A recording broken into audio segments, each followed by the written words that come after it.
The collapse doesn't begin when shelves are empty. It begins when the system that keeps them full loses synchronization, when timing, the invisible backbone of supply chains, starts to drift out of alignment. At first, nothing looks wrong. Deliveries are only slightly delayed. Inventory systems still show stock, trucks are still moving. But beneath that surface, a cascading timing failure is already underway. Distribution centers begin missing inbound schedules, outbound shipments leave partially filled, and routing algorithms, designed for efficiency, not resilience, start making compounding errors. By the time the first visible shortages appear, the system is no longer correcting itself. It is unraveling. The real danger is not scarcity in the traditional sense, but desynchronization across interconnected systems. Modern supply chains operate on just-in-time logistics, where goods are not stored in large reserves but continuously flow through a tightly timed network. This system minimizes cost and maximizes efficiency under stable conditions, but it removes the buffer that once absorbed disruptions. When a delay occurs at one node, whether due to transportation failure, labor shortage, or infrastructure disruption, it propagates forward, affecting every dependent node. The system does not slow evenly. It fractures unevenly, creating pockets of shortage that expand rapidly. Most people misunderstand the nature of this failure. They assume that collapse is gradual and visible, that they will have time to react once signs appear. Empty shelves, long lines, and rising prices are interpreted as early warnings. In reality, these are late-stage indicators. By the time consumers notice them, upstream systems have already failed to recover. Warehouses are no longer receiving expected inventory.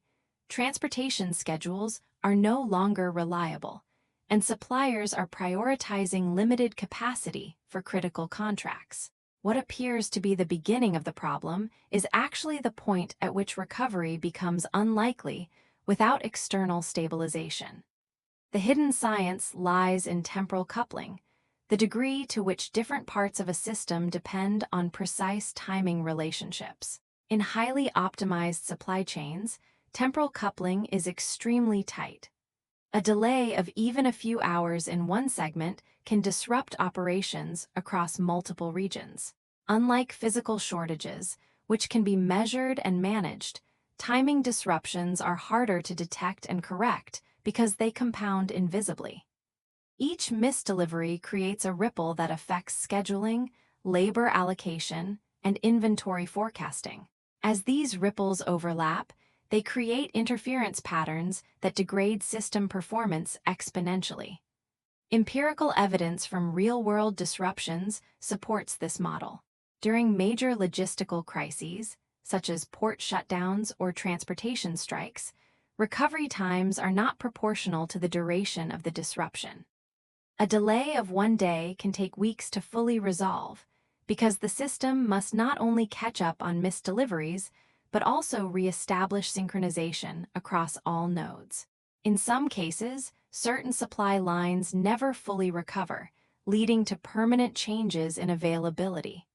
The critical factor is not the size of the disruption, but its impact on timing coherence. The survival implication is that waiting for visible scarcity is a strategic error.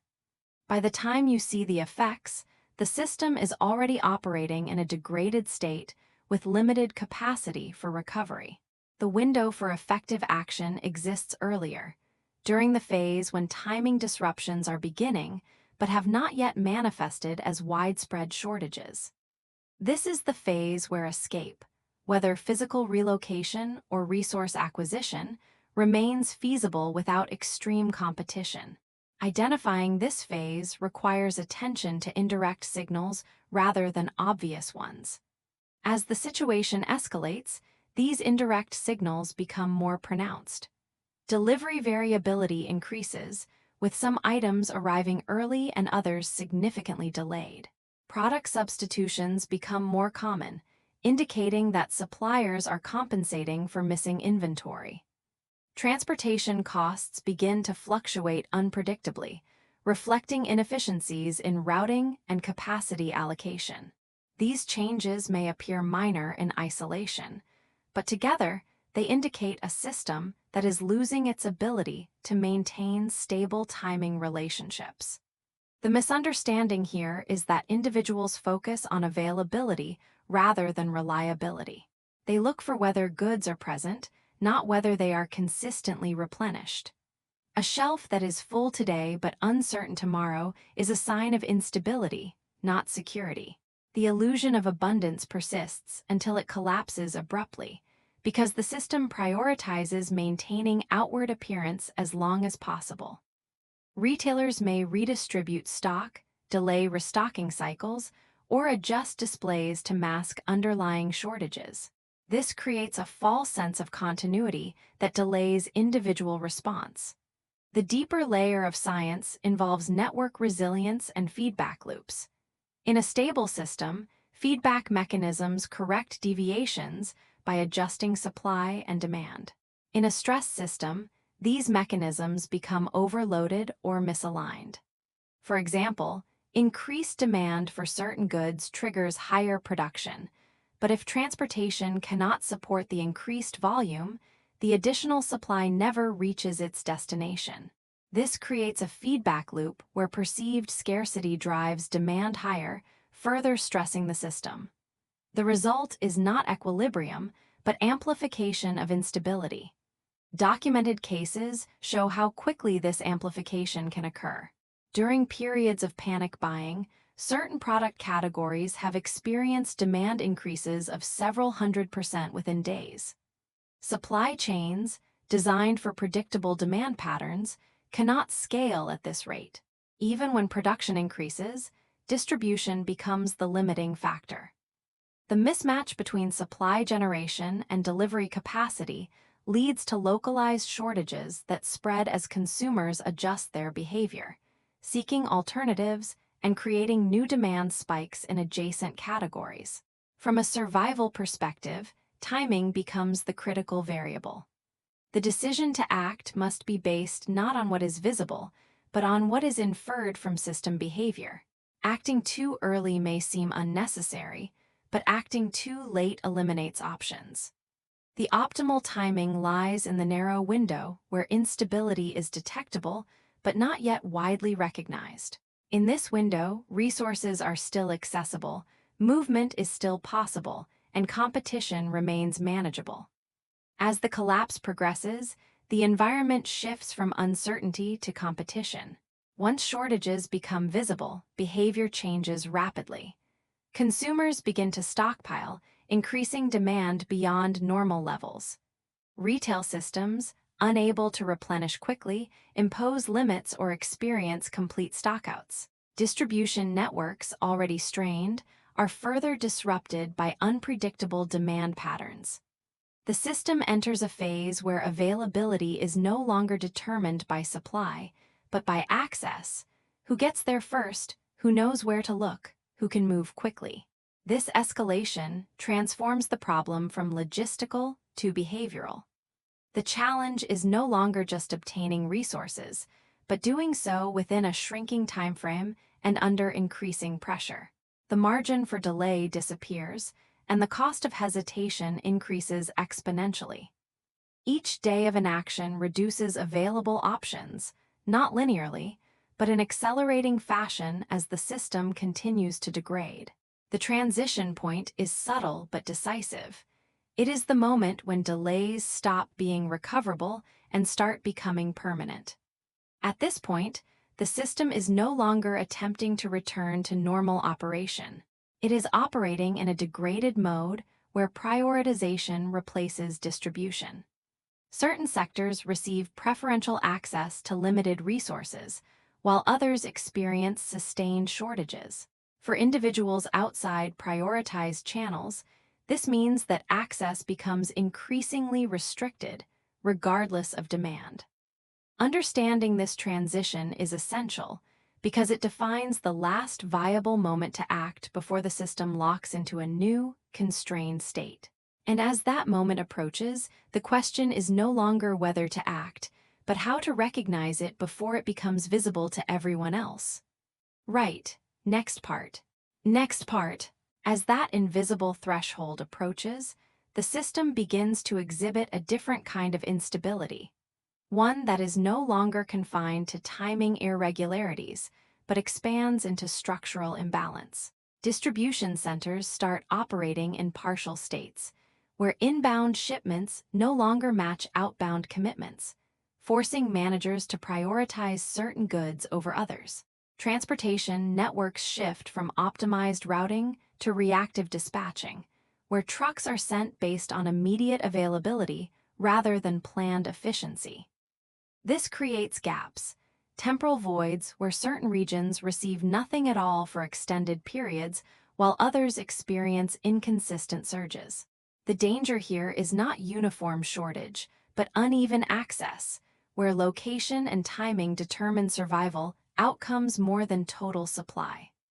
From an analytical standpoint, this phase represents the breakdown of equilibrium between supply, demand, and distribution capacity. In stable conditions, these variables are balanced through predictive models and historical data. But once disruption exceeds a certain threshold, predictive accuracy collapses. Forecasting systems, which rely on past patterns, become unreliable in the face of rapidly changing conditions. As a result, decisions are made with increasing uncertainty, leading to overcorrections and misallocations. A region that appears undersupplied may receive excess shipments, while another, equally critical, is overlooked due to outdated data. The system becomes noisy, with signals drowned out by fluctuations that no longer follow predictable patterns. The common misunderstanding at this stage is the belief that shortages will be evenly distributed and therefore manageable through general preparedness. People assume that if they have some ZIAPS of essential goods, they can wait out the disruption as conditions stabilize. But this assumes that the system will self-correct within a reasonable timeframe. In reality, once structural imbalance sets in, recovery becomes a complex process requiring coordinated intervention across multiple layers: production, transportation, and distribution. Without such coordination, localized shortages can persist indefinitely, even if overall supply is sufficient at a macro level. The hidden science behind this lies in the concept of network fragmentation. When a supply chain loses its coherence, it does not collapse uniformly. It breaks into smaller, semi-isolated clusters. Each cluster operates with limited resources and reduced connectivity to the broader network. Within these clusters, supply and demand may reach a temporary balance, but the lack of interconnection prevents redistribution of surplus to deficit areas. This fragmentation is particularly dangerous because it creates the illusion of stability within isolated zones while the larger system remains dysfunctional. Historical evidence from disaster-stricken regions shows how quickly fragmentation can occur. After major disruptions, certain areas regain partial functionality, while others remain cut off for extended periods. Relief efforts, even when well-organized, struggle to bridge these gaps due to damaged infrastructure and limited transport capacity. The result is a patchwork of conditions, where some communities have access to basic necessities while others face acute shortages. This uneven distribution amplifies risk, as movement between clusters becomes more difficult and resources cannot flow freely to where they are most needed. The survival implications are profound. Timing your response based on generalized conditions is no longer sufficient. You must assess your specific position within the network, whether you are in a zone that is likely to retain access or one that is at risk of isolation. This requires an understanding of local infrastructure, supply routes, and dependency on external inputs. Areas that rely heavily on long-distance transportation for essential goods are more vulnerable to fragmentation, while those with local production or shorter supply lines may retain functionality longer. As the situation escalates, behavioral dynamics intensify the fragmentation. Communities begin to prioritize internal stability, sometimes restricting the outflow of resources to preserve local supply. This is not driven by policy alone, but by collective behavior, individuals and businesses holding onto goods in anticipation of future scarcity. The flow of resources slows further, not because they do not exist, but because they are no longer circulating. This hoarding effect creates artificial scarcity, compounding the physical limitations of the system. At this point, the misunderstanding shifts again. People begin to believe that access is purely a matter of availability, when in fact it is increasingly a function of timing and positioning. Goods may still exist within reachable distance, but the ability to acquire them depends on being in the right place at the right moment, before local demand absorbs them. This transforms resource acquisition into a race against both time and other individuals operating under the same pressures. The deeper scientific layer involves threshold effects in complex systems. Once certain variables, such as delay, demand surge, or transport disruption, cross critical limits, the system transitions into a new state that is qualitatively different from its previous one. This transition is not gradual. It is abrupt and often irreversible without significant external input. In the context of supply chains, this means that once fragmentation reaches a certain level, restoring full connectivity becomes exponentially more difficult. The system may stabilize in a degraded form, but it will not return to its original efficiency on its own. Documented recovery efforts illustrate this challenge. After large-scale disruptions, restoring supply chains often requires months of coordinated effort, even when infrastructure damage is minimal. The primary obstacle is not physical repair, but re-establishing synchronization across all nodes. Production must align with transportation capacity, which must align with distribution schedules, all while demand patterns remain unstable. Until this alignment is achieved, the system operates below capacity, with persistent inefficiencies and gaps. For survival planning, this means that waiting for recovery is not a viable strategy. The timeline for normalization extends far beyond the period during which individuals can rely on stored resources alone. Instead, the focus must shift to navigating within the fragmented system, identifying stable clusters, securing access within them, or relocating to areas with better resource continuity. This is where the concept of escape timing becomes critical, not just in terms of leaving a location, but in terms of transitioning between phases of system degradation. As conditions continue to deteriorate, the window for strategic movement narrows further.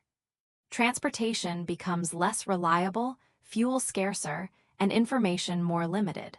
The ability to relocate from one cluster to another diminishes, effectively locking individuals into their current environment. At this stage, the decision to move is no longer based on opportunity, but on necessity, and the risks associated with movement increase significantly. The escalation reaches a point where the system's failures begin to reinforce each other. Transportation delays reduce supply, which increases demand pressure, which further strains distribution, creating a feedback loop that accelerates degradation.